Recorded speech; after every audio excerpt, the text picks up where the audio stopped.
record this computer. Okay. So good evening, everyone. Welcome to today's CCN monthly event. We are a little in a hurry, so I just briefly do an introduction to CCN. So CCN is a nonprofit organization here to help start practice and enhancing consulting opportunities through monthly event on topics of interesting to consultant. So we have the website provide platforms so for our members consultant to advertise their area of expertise, and the cost to become a web page member is $50. And the CCN blog site and the LinkedIn platform also allow members to interact and share information that is business and social beneficial, such as the event notice, regulation, and technology update development. Our election is coming up in September. Please contact me if you are interested in helping CCN thrive in this new era and serve as a CCN official. So thank you. It is my pleasure to introduce our speaker, James Chen. Dr. Chen is the founder of Asian Marketing and Management, a Philadelphia-based consulting firm. He established in 1983. Over more than 4 decades, he has helped over 100 U.S. Companies successfully expand into China and other Asian markets. Dr. Chen is a CCN's longtime friend, supporter, so tonight he will be sharing thoughts, insight about his own journey in building a consulting practice, focusing on how he found his top 5 clients and the strategy behind successful business development. So please join me in welcoming Dr. Chen. Thank you. Thank you, Yowen. Thank you very much. Hi, my name is James Chen. I live and work in Philadelphia. I founded my consulting practice in 1983. So this year is my 43rd anniversary. And I care about consulting very much because when I first joined, I had quit my Fortune 500 company job as a marketing director for very high-level scientific, technical, medical books and journal. And my job was to market them, not just to mainland China, but to Taiwan and Korea and all of Southeast Asia. Now, I only have about 55 minutes to finish all this because my client needs to entertain our sales representative from China. And I'm already late for dinner, but I'm allowed about 1 hour to be late. So at about 7:25, I just have to say goodbye. But in the meantime, and of course, my presentation will include a short one of what I plan to kind of tell you the stories of how I got my top most important clients. By most important, I use one simple criterion: money. The clients who pay me the most money, ranking them.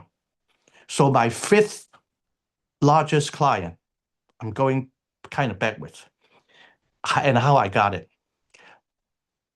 I got my 5th largest client because the IEEE, you know, the IEEE, Electronic Engineering, Electrical, whatever, consultants network, years ago, asked me to give a talk.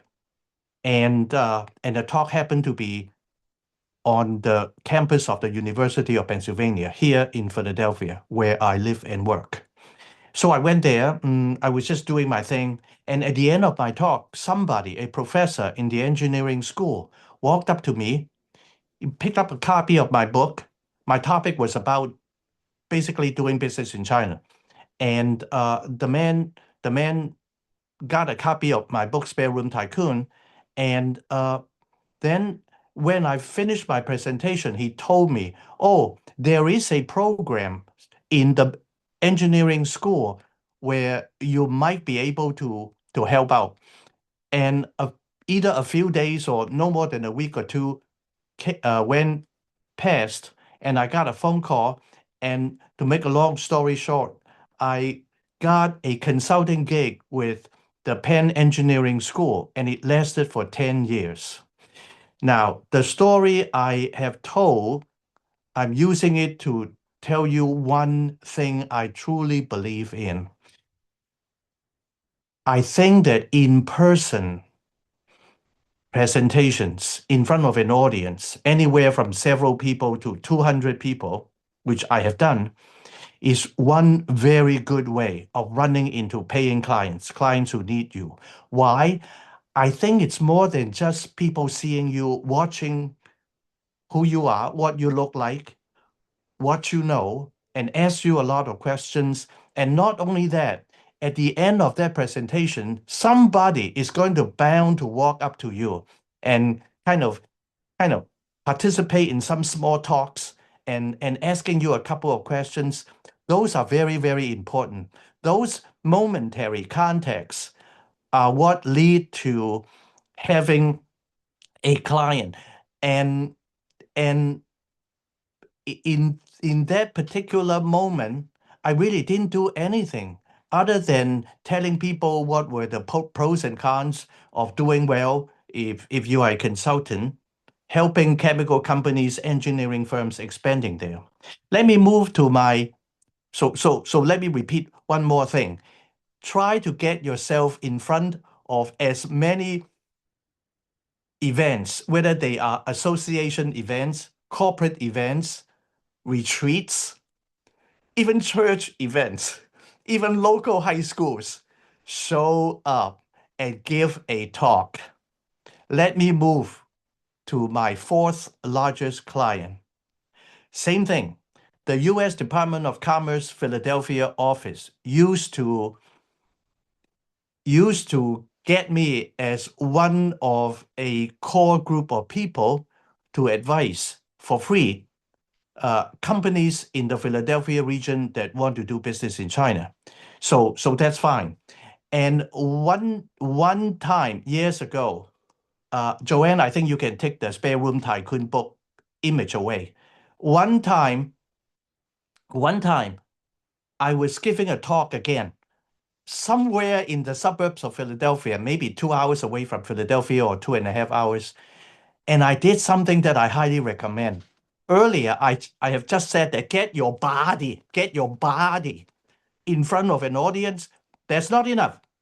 If you happen to have written a marketing plan, a brochure, a white paper, whatever you call, a book, even a book, either Spare Room Tycoon or any of. See, I wrote marketing plans for Lockheed Martin. I did work for Westinghouse. I did work for 3Com, one of those, internet hardware firms. What I'm trying to say is when you go to talk, you not only showed up yourself, you bring your marketing plan, you bring your book, you bring your white paper and put them conveniently, meaning strategically, next to your body. Put them in front of you. And some people who like to get to know you will take a look at your book, and then they will, of course, help themselves reading your book, reading your pamphlet, reading your marketing plan, reading your chemical, whatever, blueprint, and that is how I got my fourth largest client, because the son of a 600 employee lumber company happened to be in that seminar. And he took up, I forget whether it's Lockheed Martin or my Westinghouse or my 3Com marketing plan. He kind of obviously very impressed. I don't blame him because I actually did the work. And so 3 weeks later, my phone rang and his father wanted to see me. I can tell you that is in Catawissa, Pennsylvania. So I drove to Catawissa. I met his father, the CEO of the lumber company with 600, 700 employees. And when I was about to walk into the CEO's office, I saw him and my book in front of him on his desk. I was impressed. I never really obsessively used my book as a bait to get a client. But the fact that he got the book to me, it was a signal that he was already favorably impressed. He wanted to talk to me. We spoke for 3 hours, and I had that client for, I believe, 5 years. It was good money. So what is the moral? What is the lesson of this story?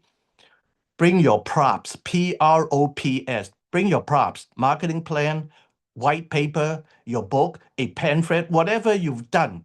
Because you're not bragging. You're telling people the truth. Let's move to my third largest client. Let me give you the lesson first. The lesson is humor. You don't just show up. You don't just bring your props. Teach yourself to use some humor. Let me be specific. The U.S. Department of Commerce, again, somehow decided years ago to have a 2-day event at the Westin Hotel in Center City, Philadelphia. Is it Westin? Is it West? Yes, Westin Hotel. And it's 2 days, and they invited 250 executives around the entire Philadelphia region, including other areas. And they pay for the drinks, for the food, cocktail, everything. And they invited at least 16 speakers. 16, including American Express or whatever, freight forwarder, gigantic companies, things like that. And I was lucky enough because I knew enough people there that they decided to let me be one of the 16 speakers. But my time was very limited. I was only a one-man consulting firm.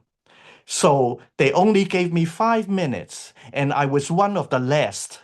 By last, I was one of the last LAST speakers, and I think I had no more than 5 minutes. And of course, when all these big corporate types were yabbing all day, everybody was bored. Do you know how bored it is to listen to one dumb speaker after another? They may not be dumb, but they have to repeat their corporate speak. We are all corporate people. We know, okay, just don't bother. So I looked at the audience and I decided that some humor was necessary. So at about 5 o'clock, like we already ate lunch, about 5 o'clock, I heard the waiters of the Western Hotel pushing in the liquor carts, with the ding, ding, ding, ding, ding, all the glasses and all the champagne bottle and the red wine and the white wine and the bourbon and the whiskey bottle, clink, clink, clink, clink, clink. And then suddenly I realized that in front of me, Continental Airlines had already given everybody fortune cookies. So I broke out one fortune cookies. And of course, I was lying. I faked it. I said, "Oh, I got my fortune cookie." And my fortune cookie said, "Your martini is ready." Everybody was laughing, breaking up. And so I started my talk, which really I didn't need to say anything. I'm just telling people I can help you sell American-made products to China and other Asia. I got a client for 12 years. Very good money. Third largest. Third largest. One more thing. It's not just humor. This is worth money. I also suggested to the U.S. Department of Commerce, okay, because it's a 2-day event, that the first day I'll give a talk. My talk was 3 minutes. But the next day, I would volunteer my time to meet whoever for free who is willing to sit down with me for 10 minutes, 15 minutes to answer questions. Private meeting. My calculation was this. If people bother to spend time with me privately, they will ask questions that really they care about. And that might allow them to know whether or not I am the right person to advise them. So it's not just using humor, it's you have to be creative. You have to find ways for people to get to know you. Am I getting something across to you? Making sense? My second largest client. Now, this is special. When I founded my practice in 1983, of course, I sent out many letters. We call it direct mail promotion. And one of the letters ended with a rather important national organization. It's a standards organization. I probably would be telling you the name of that organization, but that's okay. And so I became a consultant. And in the course of working for that organization, one day I was traveling in China and I ran into the Tianjin. You know, Tianjin is a big city, one of the top 5 cities of China. I ran into the editor, the reporter of the Tianjin Technology Market News. And the reporter and me got along, and I gave him an idea. I said, would you like me to write a Chinese language column on how to do business with Americans? He said, oh, that's great. Can you write Chinese? Of course I can. But you can just, edit my writing. He said, fine. So I started coming up with ideas for my columns in Chinese. And of course, it was published nationally in China. And one day, one of the many letters that I got from China told me, oh, there is an organization in Philadelphia that is specialized in standards. We, China, need a lot of standards. DIN standards, British standards, Japanese standards, American standards. Why don't you talk to your client and see if we can form a joint venture so that American standards and Chinese standards can, we can pick and choose which one is better and this and that.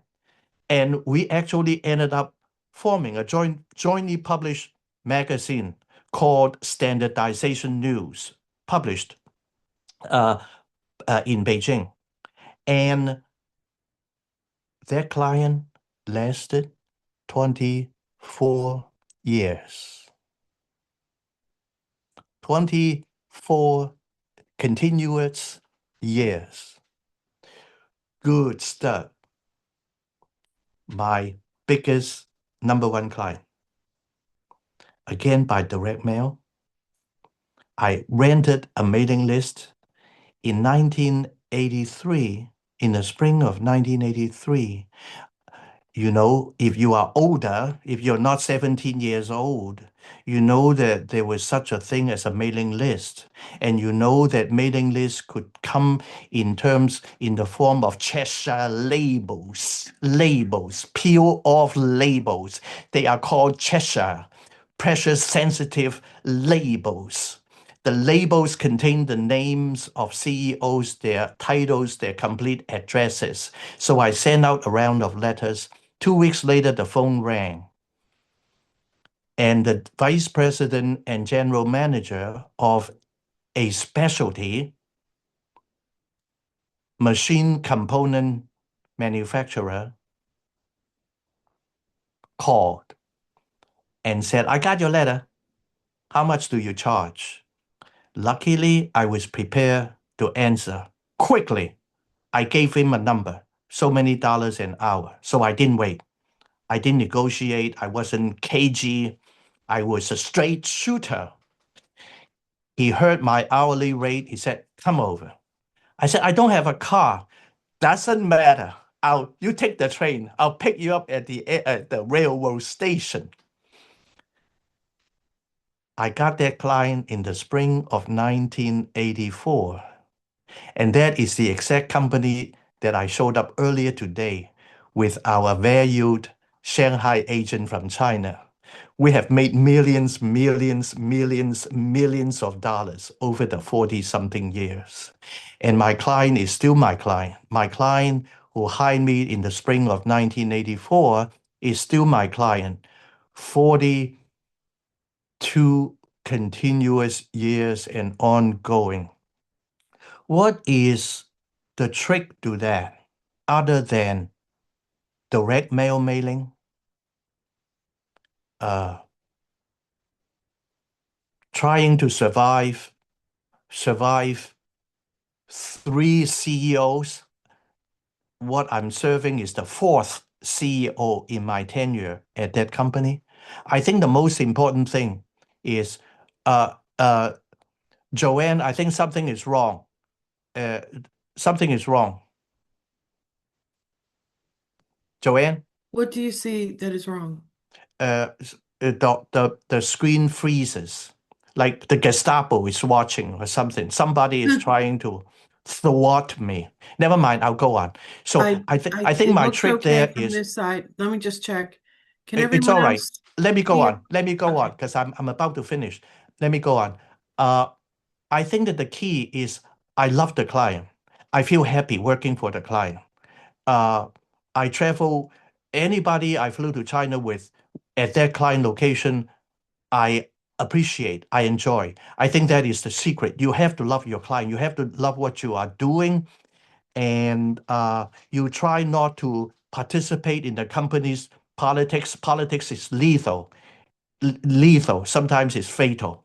Um, and one more thing about my client. This client, unlike Lockheed Martin, which I did work for, unlike Westinghouse, which I did work for, unlike gigantic insurance companies, I don't even remember their names. Oh, unlike even Kodak, which I work for, unlike any of these gigantic companies, small companies have money too. That's my message to all of you. Do not be worshipping only gigantic companies. No, gigantic companies may not be good. They are sexy because they have their brand names are sexy, glitzy. We all have hero worship. No, it's the smaller client. By small, I don't mean mom and pop. I mean $100 million. They have $100 million. They have $75 million in sales. Those are actually the best clients for us solo practitioners. I think I'm done. And I think I'm done because I think it's more important, much more important that you ask questions that you care about than my babbling and babbling. I don't mind babbling. I've done it for 3 days nonstop for the American Management Association. Talking is not fearsome for me, but let me hear what you have to say. Ask questions, as difficult questions as you can. Challenge me. Shoot. Don't be shy. Come on, I'll jump in. jump, jump, So, jump, Joel. Joel, I have been right? consulting since I left industry in 2014, 2015, and it has been incredibly successful, very satisfying until 2025. 2025, everything has collapsed. Hmm. And I appreciate what you're saying. It's fantastic. But times have radically, radically, radically changed. Uh, right now, the issue is people are so spooked for what's going on in Washington that they don't want to move. They basically are all in a fetal position, and you explain to them you're losing money. I can guarantee you're throwing away 3 to 5% of your gross margin every day through inefficiencies.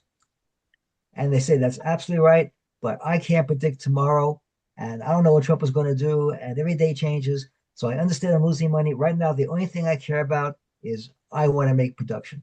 That's it. And I say, yeah, but you're running around with a hole in your pocket, leaving change on the ground. Yep, I understand that. And until things clarify, I don't want to make any commitment. So that's an issue. Direct mail that worked in your era and worked in the 80s, it's dead. People take there's so much crap coming at people now. LinkedIn, direct mail, telephone calls, mediums. They basically people have tuned out. People have tuned out. And that is the major challenge is everybody's got a gimmick, right? That's what they taught me growing up in the Bronx. You need a gimmick. Everybody's got a gimmick and they're running out of gimmicks. And people are so gimmicked, they don't want to be bothered anymore. So one possibility, one idea is a stunt, is you send somebody a gigaw, cheap little thing. Like my idea is to send them a small little tin of aspirin and say, A hey, small what? I did not hear a you, small little Joel. tin of aspirin.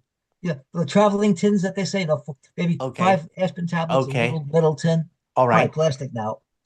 And the tag is, hey, if you have headaches, you have two choices. You can take this aspirin, or you can give me a call and cure your headache. That might get attention because it's cute. Yeah. You I gotta see. be I cute. see what you mean. Yeah. If that or But maybe a baseball that's bat. creativity, You Joel. got to You're be talking creative. about That's creativity. my idea. Is it is very difficult now to be a consultant. And if it was only me, I'd say, well, that's my incompetence. But consultants who I speak to, not even those in the chemical industry, parrot what I say. Nobody wants to do nothing.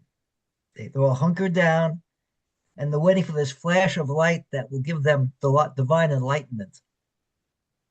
And it's not coming anytime soon. If you read the newspapers, it's getting worse, not better. So That's that's fine. my only message. If you want to get in, you got to find a gimmick.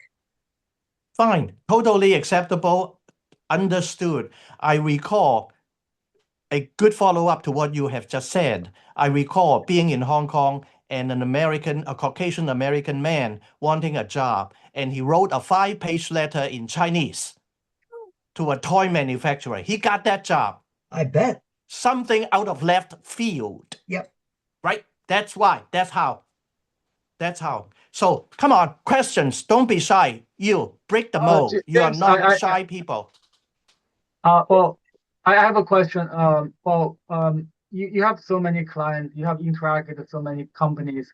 So how do you spend your time between doing the work versus developing new clients? This is absolutely critical as a question. Tough. The only answer and the good answer is it is so difficult to get a client, particularly a good paying client, that the moment you have available time, start marketing. I don't care whether it's becoming a YouTube or TikTok influencer, which I don't know how to do now. I don't care what method you use, that you have to use as much available time and energy as you can to keep promoting.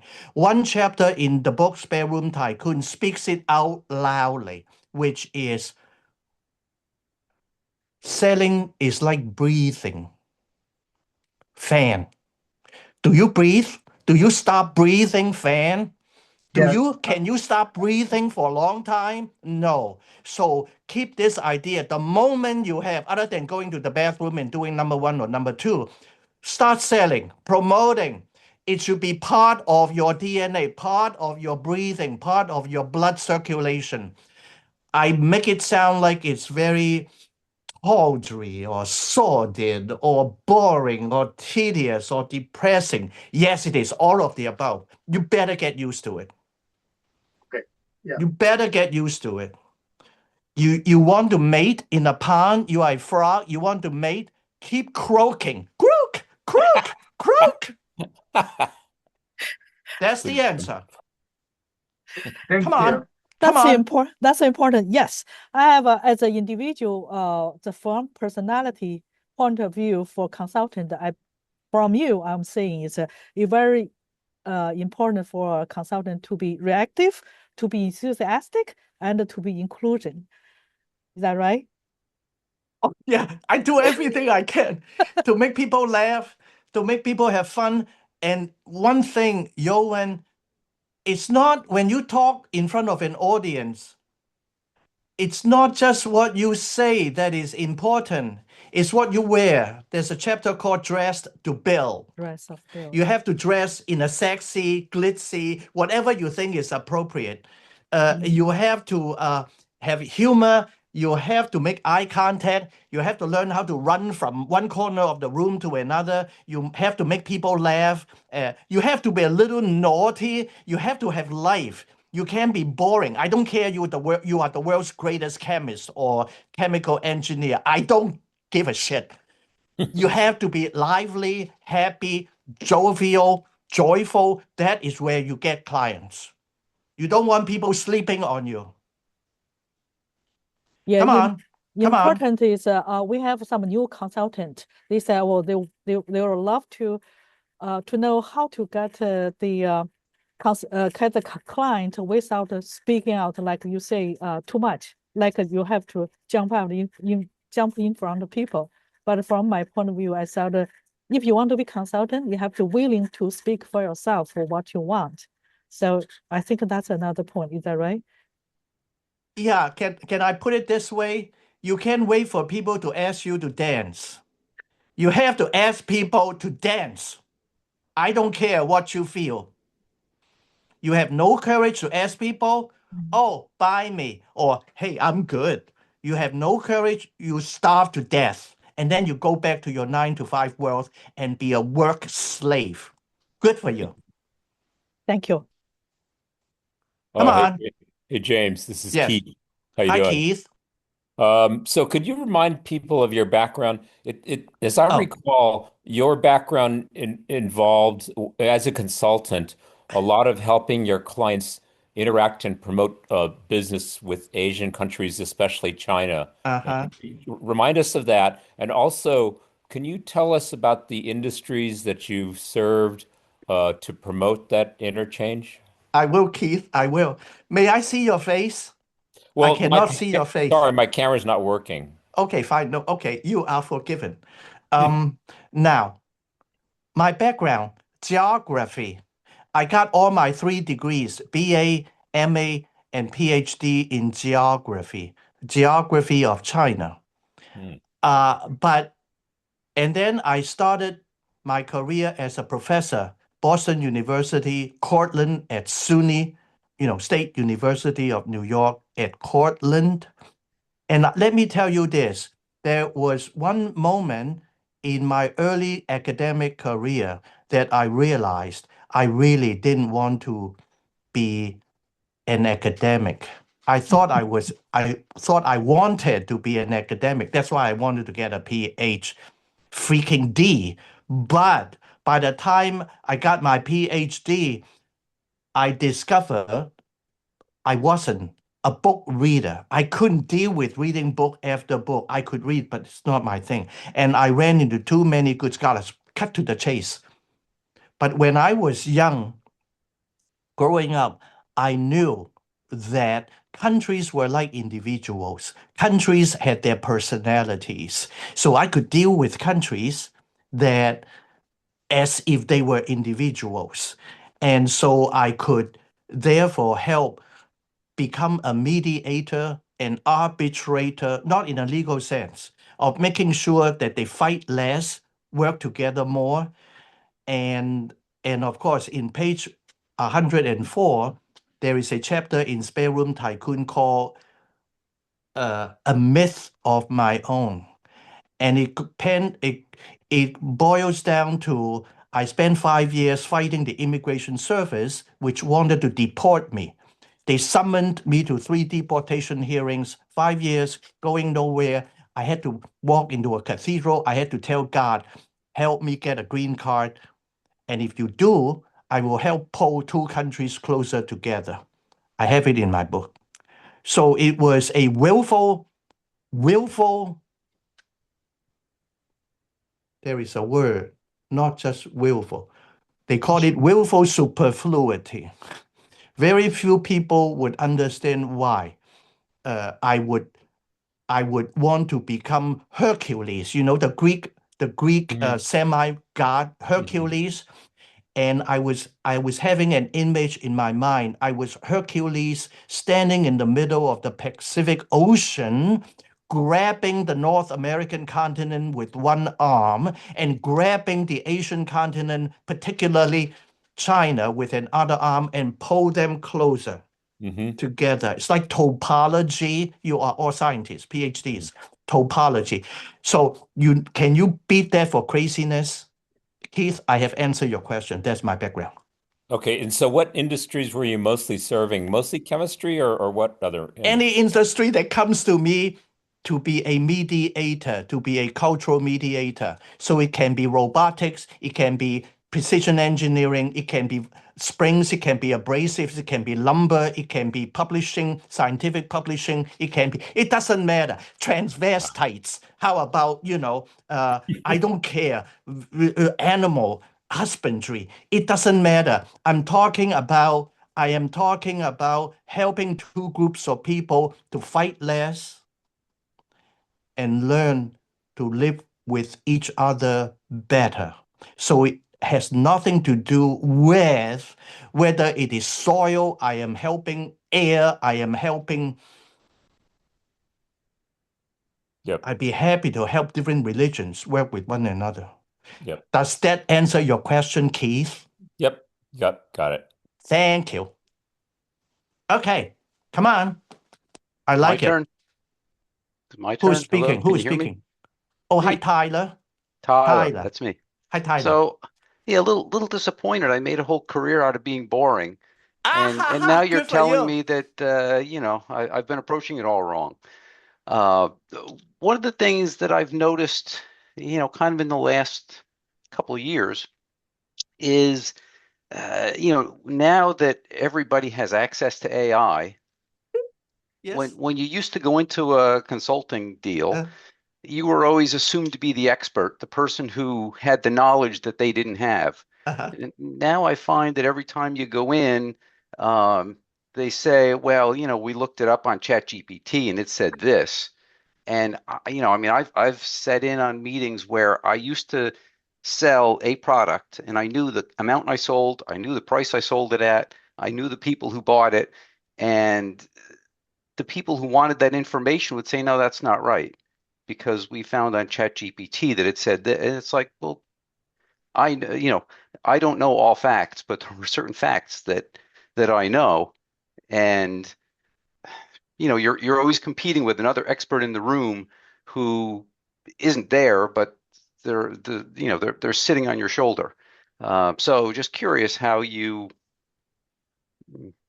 advise to overcome that. I do have a response, Tyler. The moment you feel that a potential client is going to argue with you, leave, kiss another frog. The moment you have to enter into an argument with someone who dishes out AI as a reason to not want you, they don't want to sleep with you because you are not AI. Walk away. Walk away. We don't need every client. We only need those who want to dance with us. No, I appreciate that, and that is kind of the way I solved the problem. But I mean, it's still a disappointment. There are millions, millions, billions of people whom you don't like, and they don't like you, Tyler. They don't like me. I am totally prepared in any presentation where people pay me $5,000 for an hour. I am totally prepared for some of them to walk out on me, to actively hate me, despise me, and thinking that I'm irrelevant or just a piece of shit. I don't really care. I care, but I really don't. I care for the people who want me for 42 and ongoing years, for 24 years, for 12 years, for 10 years, for 5 years, for 7 years. Those are the people I care. Yeah, I can't sleep with everybody, Tyler. I can. I no, can. understood. Be ready to walk away. Come on, come on, come on. I only have about 10 minutes. Come on. Somebody else's turn. The harder your question, that means you're thinking. If you ask a question, if you ask, that means you're thinking. Or James, else you're not interested.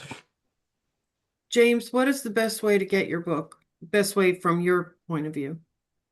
Uh, oh, there is Kindle. There's Kindle. If you want the electronic version, I think it's $9.99 or something like that. It's Kindle. Uh, you can download it for free if you want, but I think the reading is quite tough. I think it's Neil. Are you there, Neil? Rap. Neil, are you there? Uh, uh, uh, you Yes, can yes, can my you tell friend. people I'm how here. to pirate my book for Oh, free? so, so everybody, what I'll do is I'll put a link into the chat to Spare Room Tycoon. I can't A believe I'm telling copy people to pirate my book. a copy is available at a reputable website. It's called archive.org. And what you need to do is you just need to register for free with the website. You you don't get spammed a lot. They send very occasional emails, maybe once every 60 days. And then you have access to Spare Room Tycoon, and a whole bunch of other books. So what you'll do is Yeah. you'll register, Yeah. find the book, use the link that I'm going to send, and then you just check the book Yeah. out in order to read it. And Yeah. it's an excellent scanned copy. And I think that if I can plug one particular part, I think everyone will enjoy. It's the rules of sane self-employment that Yeah. our dear friend James compiled through his many years Yeah. of experience. Yeah, but Neil, thank you, Neil. But seriously, if you want a hard copy, a real copy, send me $30, and you can dig up my address. It doesn't matter, and I'll mail it to you. It's not something I prefer to do because I have to walk to the post office, wait in lines, and kind of get bored till I feel like I'm going to die. So that's why I hesitate. But there are many ways. Amazon is one way to get it. Oh, and there is the book. ABC, what is it? I'm blanking out on ABC Books Exchange or something like that. AbeBooks.com. What is it? AbeBooks.com. Yeah, Abe is, how do you do ABE. ABE, right? Yes. ABE.com. So probably we can Google it and find. Yeah, Abe just ways Google. to There are find like it. easily 20 ways of Yeah. getting it. So I'm not here to sell my books. My ideal way to sell my books is in-person presentation in front of 50 consultants. I bet guarantee I'll sell 20 copies. I've done that many times. So I'm not worried about selling books anymore. The pirated version is that on the Wayback Machine then? I Archive.org. don't know. I don't Yeah. know. That's Go a to virtual Kindle. That's a virtual library, a Right. really good It- resource for anybody who's not Right. using it. Yeah. Yeah. I don't need the money. I don't need the money. Find a way to read it because I care about consulting. I know it's very difficult. I'm not making it look like it's hunky-dory, and no, it's very, very, very difficult, but I think it can be done. If you truly want to do it and want to be yourself, it's a happy journey. That's right. A few more minutes. I still have a few more minutes. Give me some more questions that are good to you and good for me. Please. Please. Anything? What do you think are going to be the next two biggest inventions that are needed for our world? You mean consulting? Yes, for consulting. I can only speak because I don't know everything. I don't know. I think consulting will always be there because it's about people wanting to reach out to kindred spirits, people whom they respect somehow, whom they somehow feel an affinity for, and they want somebody to open their hearts to and talk about things that they care about, but not everybody. Just those. There's no better word than kindred. The people kind of see eye to eye. So it's not just solving specific, practical, day-to-day corporate or work problems, but they like being with you. I think that being with you, if it's an invention that will be invented again and again and again. It's almost like in Buddhism. There is something in Buddhism that says the real Buddha or a Buddha will show up once in 500 years because after a time, a long time, people who practice Buddhism will kind of become degenerate. They kind of corrupt it. And so a new Buddha will come up and to enlighten people in certain ways that must be personal. So it's there's not you. I know you know the Ecclesiastes, Marvin. The Ecclesiastes is essentially saying the fucking thing is happening again and again and again. You just have to reinvent it.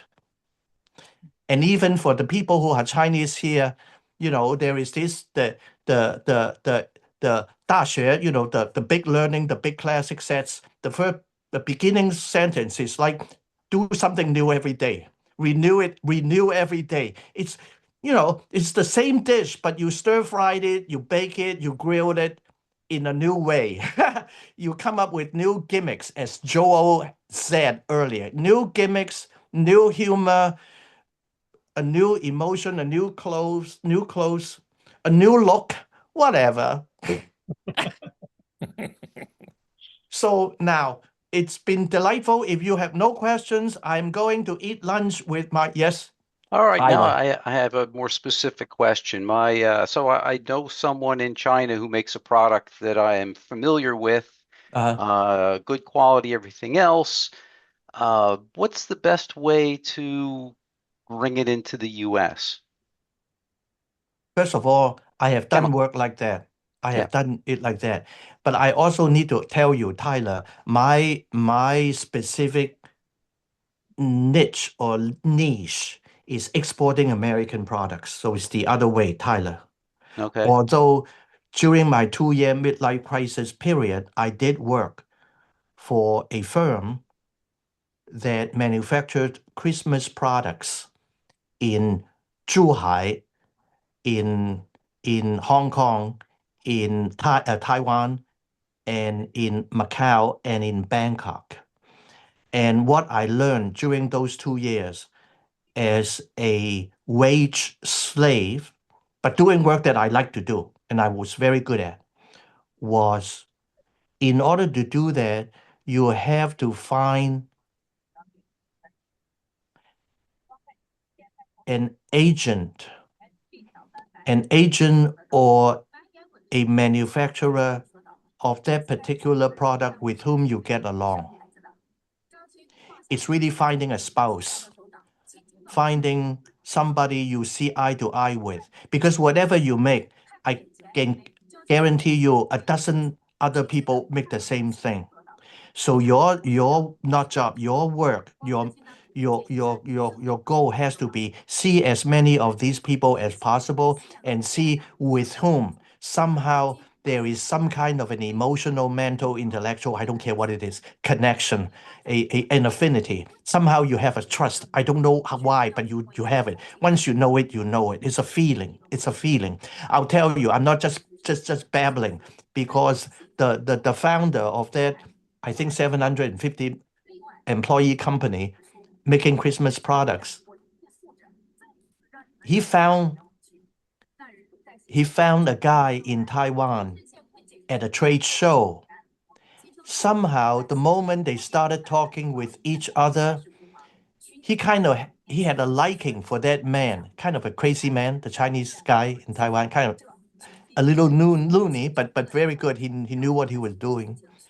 And the man in New Jersey, the American importer of Christmas products, even went so far as to say, okay, so and so, I won't mention name, so and so, I'll give you $200,000. You start running this and give me the samples, and I will knock on the door of Kmart and Walmart and what have you, and give you orders.